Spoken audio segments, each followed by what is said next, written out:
Welcome to MetalVice in 666. I'm your host, Brian, joined with the other host, Karen. And for this episode, we are going to be chatting about the Bat Out of Hell musical. Yay! That we watched. Yes. We did not go to see this. We did not, thank goodness. We're jumping ahead a little bit there, yeah. But this did come through town here in Chicago in early April. Yeah, like April 8th or April 12th or something. For some reason, I was thinking the 11th. I don't know why maybe the 11th yeah. sticks out in my head. Yeah, that might be right.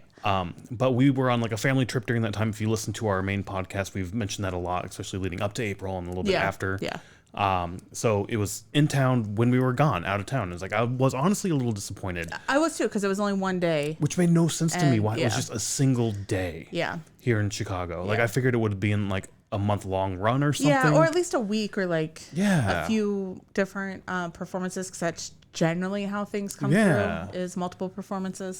So like I was a little disappointed we couldn't go check that out. And if we had been in town, we definitely would have bought tickets for this, because I mean, we both love Bat Out of Hell, the Meatloaf album. Yeah, definitely. The first and second. I haven't really listened to the third one. I've listened to a little bit, but not a whole lot. And I have to be honest, with the second album, probably like the first like 4 songs. Yeah, that's fair. I mean, if you heard them, you would know them. You've listened to them all for sure. Yeah. But definitely the first and the second album for me, and typically the same way, the first few songs and whatnot. Yeah. But the first album, I love the first album. You do too. Yes. And we've actually had another podcast this year talking about it when we went to Reggie's to see the tribute band. The tribute band, who was it? The American Hustle, I think it was. Yes. A local band here in Chicago. Because they're always at Reggie's doing like the classic album nights and whatnot. Yep. We need to check out more of those. We do, yes. In any case, though, like we couldn't make this, and I was a little disappointed. However, on the plane for our family trip, I found that they had the musical, like a pro shot version of the musical that you could watch on the plane. I was like, holy shit, I'm going to watch this. So I did. Wait, the first time did you just attempt to watch it? No, the first time I watched it. Okay, you watched it. I did fall asleep halfway through and woke up toward the end. Okay. And on the way home, it was still on the like airplane TV thing. So I watched it again this time all the way through. But when it first started, I was sitting there and I started like making weird faces. And I think you looked over at me like, what the fuck's wrong with you? And shit like that. And I was like, this is fucking bad. And so it starts out with the Wasted Youth sort of intro. I remember everything. Every little thing as if it happened only yesterday. I was barely 17. But it was like, it's talked. It's like... Sure. I mean, that is talked as well during the... I guess it is, yeah. That bit of it is. Yeah. But the woman who was doing this, Raven was her character name in the play. And when she's doing it, it was just in this sort of Valley Girl sort of tone. Yeah, like I remember that. Was kind of sarcastic, and it was like, this is not hitting what the theme or what it's supposed to sound like. Not just because it was a girl. Like I don't mind if it was male or female. Yeah. And I guess originally in the play, Strat, the character Strat, used to sing that or say that part, and that's how they'd open it up. That would make more sense, I think. Yeah, I would too. But in this version of the pro shot, and they changed it at some point, she's the one who's now saying this, and it was just that tonality in which she like delivered those lines. I was like, this is fucking horrible. Because I mean, when you listen to it in Meatloaf, it's sort of like this deranged lunatic sort of speech to it, like sort of, I don't know how else to say it, but just sort of like this sort of detached from reality, sort of psychopathic sort of way of speaking. And I just love how Meatloaf delivers those lines, and the way she delivered them like really took me back, and I was like, I don't like this at all. I think you had this similar sort of when thought. We first because we tried to watch it twice here at home, and like the first time you put it on, I was just like, I can't do this. This is bad. And I think I maybe went into it knowing that it was not good because you had mentioned from the plane it wasn't good. But I mean, even if you didn't say that, I think I would have had the same perspective of like, this isn't that good. And then it goes into Wasted Youth, the song. And there's another bit in between there. Yeah, there's like I can't remember what they do. They're doing abridged versions of the song. So it's like little segments here and here. But they eventually get into one of the first main numbers, which is the continuation of Wasted Youth. Yeah. And you see the Strat character come out, and you see a bunch of the other characters come out. And the way Strat is singing, like, I didn't mind the singing at first until you watch it, you're like, this is horrible singing. And there were moments where he would sing and his voice would like crack and get scratchy as he tried to hit like the high notes and whatnot. Yeah. He went super, super high on some notes that don't feel like needed to go that high. Yeah, also I just feel like not that he necessarily has the worst singing voice, but it's just not the tone that you want. Yeah. And I'm not saying it because it doesn't sound like Meatloaf, because obviously it's not going to, but there's just the tone of the song and everything, like everything that he sung was like, it just didn't necessarily go with the like timing of the song and like all that stuff. So there's just parts that were missed. The thing that really, really pissed me off, and we were chatting about this as well, is in that song, it's a wasted youth is better by far than a wise and productive old age. Yep. In this live pro shot, it was changed to a wasted old is better by far. And I was like, than a wise and productive old age. I'm like, that makes no fucking sense. It doesn't make any sense at all. And it's stupid to change the words. And I think this last time we watched it, we were talking as we watched it, I was like, oh, maybe he is just fucking up the lyrics, not on purpose, or he didn't mean to change words. He's just in the moment singing, and he fucked up the lyrics as he's singing. Like, he's a human. He makes mistakes. And then just kept it through the whole song. Because it's just better just to stay with what you're doing. He didn't break character. He didn't break the song. So that's one thing I can think of what happened. I don't think it was an intentional, or maybe it wasn't intentional, but if it was intentional, that's fucking dumb. It makes no sense. And I think I watched a version from like the live, like the Las Vegas performance. Oh, okay. On YouTube, right? On YouTube, they have one on there. And I think they keep it a wasted youth. So that's why I'm thinking maybe it was a fuck up. Maybe he just fucked up. Which is fine. You're human, it happens. Yeah. But that really, really took away from it. And like, this is right at the beginning. So you have the intro to Wasted Youth. You have him fucking up the lyrics to Wasted Youth. And I'm just like, this is fucking dumb. I'm so fucking over this. And that's before we get even into like the plot or what this whole thing is about. Which I have to be honest, I didn't even follow the storyline. It was so hard. Like, I mean, I get the whole like father-daughter thing, and like she wanted to go with the bad boy and like all that stuff. I got that part of the plot, but other than that, I was like, I'm not following this. So I read up on some of it on Wikipedia, but I picked up a lot of this while I was watching it. So it's this weird sort of Romeo and Juliet meets post-apocalyptic meets Peter Pan sort of amalgamation. Yeah. And so like she's Juliet and Raven is Juliet, Strat is Romeo, and it's this sort of relationship that can't be because they're two different sides of the fence type thing. Her father, Raven's father, Falco, I think was his name, which the guy playing it looked a fuck ton like Johnny Depp. Yeah, you kept thinking I kept thinking that's Johnny Depp, but I don't think it is. Like, no, it wasn't mentioned in the credits. I don't think it's Johnny Depp. He's got like the same fucking tattoos. He looks just like Johnny Depp to me a little bit, maybe a little chubbier in the belly. A little chubbier, yes. Too many mega pints of wine or something. I don't know. Whatever. Mega pint. Whatever. Moving back here. And then like she falls in love with Strat. Strat has this sort of condition or disease or some sort of genetic mutation where he can't get older than 18. And there's a whole subgroup of people who can't get older than 18. See, I didn't even get any of that. And then there's the other one, Tink, who is, I guess, the Tinkerbell character. Yeah. Kind of hit the nail on the head right there, I guess. Steal the name and everything. But there's one point where she's like, I'm a mutation on a mutation, where I think her age stopped at like 12 or something. So before she hit puberty, because there's like the whole thing where she's like, I can't age anymore. And I'm at that weird, awkward stage where nothing's fun. And I'm just sort of dealing with my hormones and blah, blah, blah, and going through puberty and all that. And yet she loves Strat. Like, it's this weird fucking thing. So is this how they took like the lyrics of Wasted Youth? I think so. Well, they're the youth. They're the lost. Yeah, no, I understand that. But like, I didn't pick up on any of that. But maybe I just wasn't paying little attention bits of sprinkled here and there throughout it. But yeah, it's so weird. She runs away and joins Strat, and then a whole bunch of shit happens. The story is just so fucking stupid. I don't like the story, which is really, really disappointing because like Jim Steinman, who wrote this musical, who wrote Bad Out of Hell, the actual music as well for Meatloaf, he's got a background in theater. He and Meatloaf worked together in theater. I think he found him while working on a production.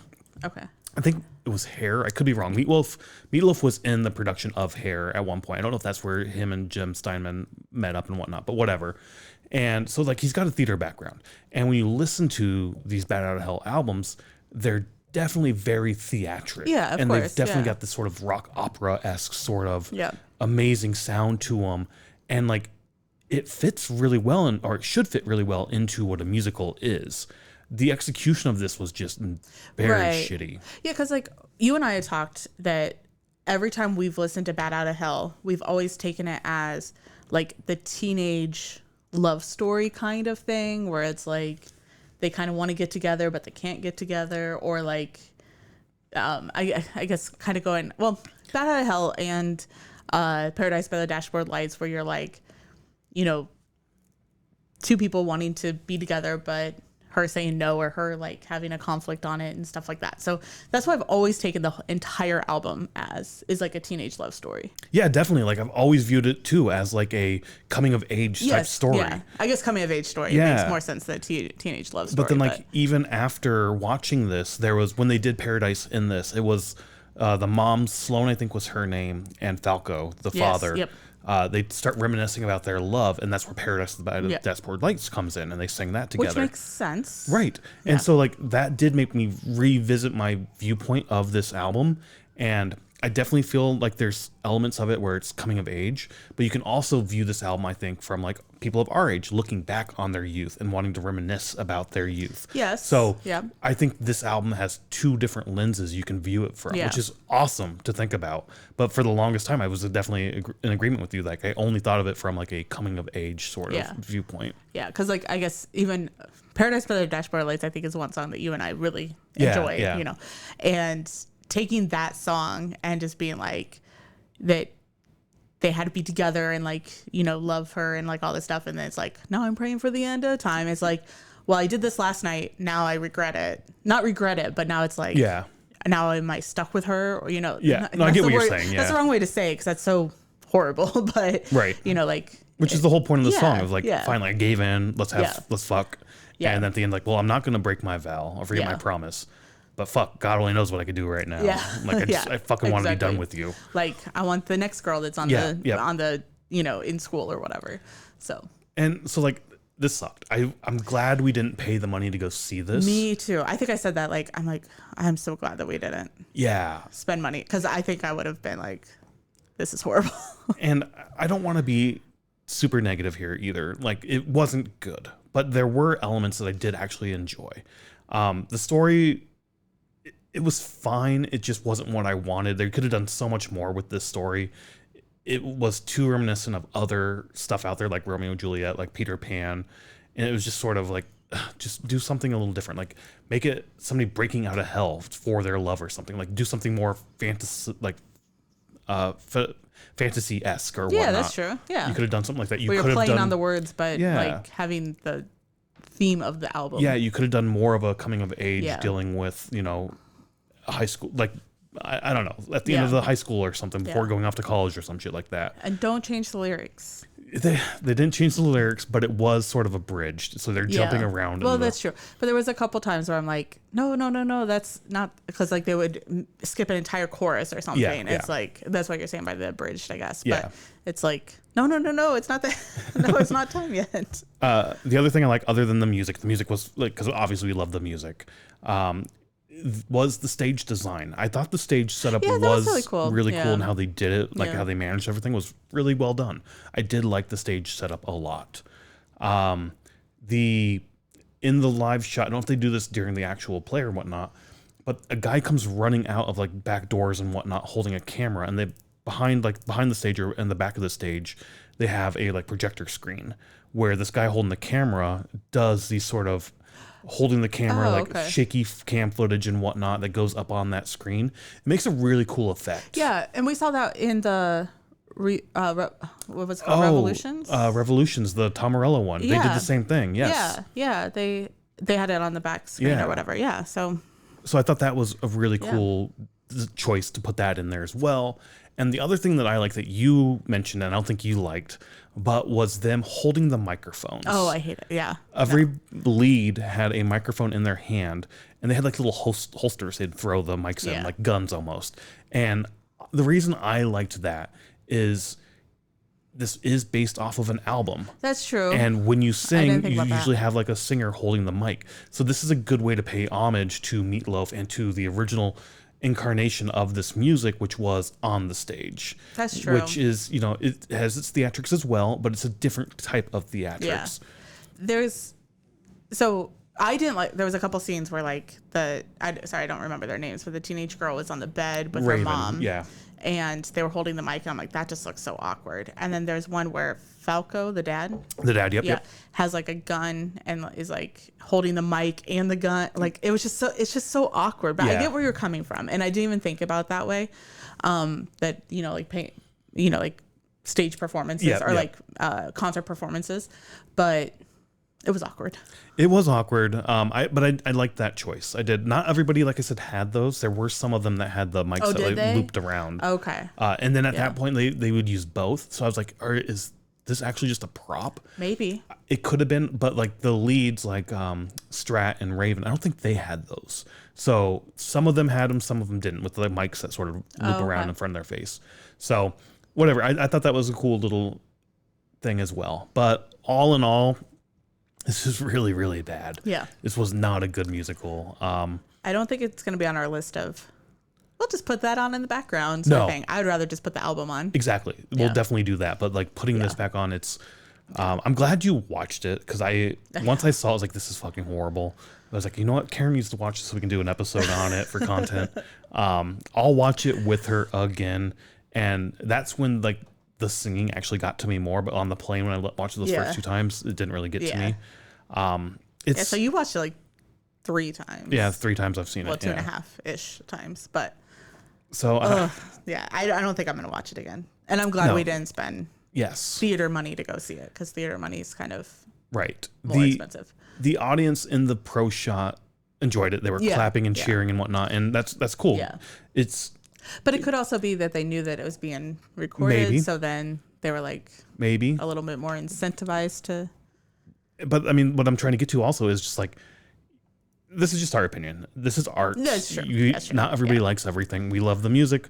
We didn't like this particular adaptation of it, even though it's Jim Steinman who did the adaptation of his own shit. Yes. It just wasn't for us. If it's other people, they might really, really enjoy it. So, point is, get out there, explore music in all different varieties, explore art in all the different varieties that are out there, and come up with your own fucking opinion. If you like it, awesome. If not, whatever.